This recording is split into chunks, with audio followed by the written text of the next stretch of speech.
నమస్తే వజ్ర9 న్యూస్కి స్వాగతం. ఎండ్రిపిత ఎటుపోయిందో? రసాయన ఎరువులు, పురుగు మందుల ప్రభావం వల్ల కనుమరుగవుతున్న ఎండ్రిపిత జీవి. పెరకవేడు పంట పొలాల్లో కనిపించిన ఎండ్రిపిత దృశ్యం.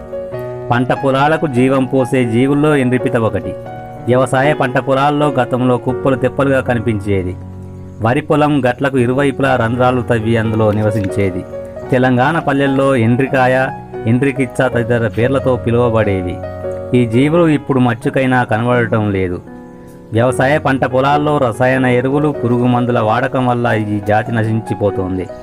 ఇవి కనిపించాలంటే చెరువులు, కుంటలు వెతకాల్సిందే. మన పూర్వీకులు సేంద్రియ ఎరువులు వాడి పంట పొలాలకు జీవసత్వాన్నిచ్చే జీవులను కాపాడేవారని అర్థమవుతోంది. ఈ ఎండ్రికాయలు ప్రస్తుతం చూడాలన్నా కనిపించడం లేదు. మంగళవారం రాయపర్తి మండలం పెరకవేడు పంట పొలాల్లో కెమెరాకు చిక్కింది.